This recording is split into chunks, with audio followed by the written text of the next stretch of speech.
Howdy folks, welcome back. Darren DeGraff here. In this recording, we will cover the key real estate investment features, particularly as they pertain to valuation.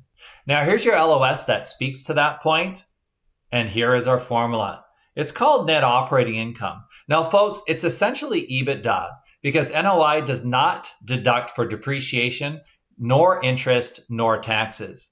And its main three components are all listed here. We have effective gross income, operating, and then finally what they call a property maintenance allowance. So the first one here is we start off with gross rent.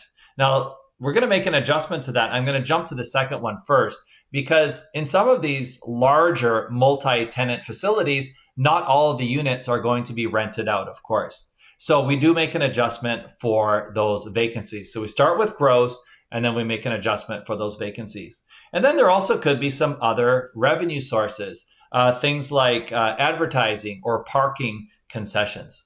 And then how about those dreaded operating expenses? Well, we break them up into fixed and variable. So in terms of the fixed, we have property taxes. Okay, so not income taxes, but property taxes, and also for insurance.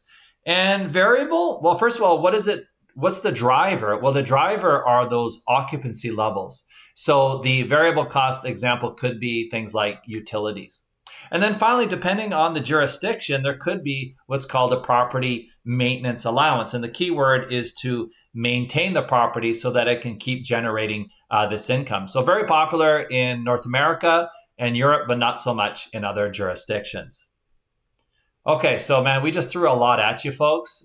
So let's see what you can remember by way of this example. So what I want you to do is pause the video. When you're ready to rock and roll, I'll go through it together with you.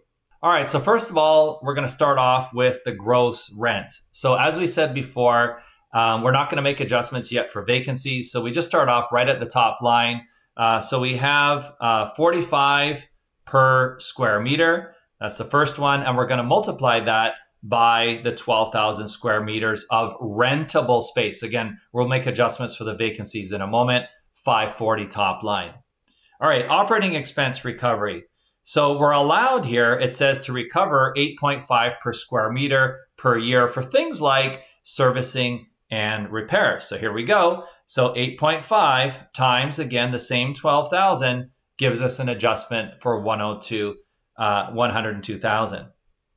All right, so that means our effective gross income is going to be the 540 from step one and then the 102 from step two. Now also, we're able to recover the 18,000 and the 35. They're all listed here. Property tax of 18. Remember, property tax and the insurance of 35. So there we go. All right. And then in terms of the operating expenses, those are the same. Now, I have to warn you about something. And I actually checked with a colleague who works for, let's just say, one of the big banks, global banks. And I asked him, he works in commercial real estate. So I said, hey, is it just a fluke that the operating expense of 102 and the recovery of 102 were the same? He said, well, hey, if they're really good at budgeting, right, then maybe so. But the point is it doesn't have to be exactly the same. All right. So this budget of 8.5 per square meter, it just happened to work out to be exactly the same as the 102. But nevertheless, overall, the NOI, okay, it's going to be the 695,000, right, minus the 155, minus the 90,000. Okay, so all the numbers that we had here, 695, 155, and then minus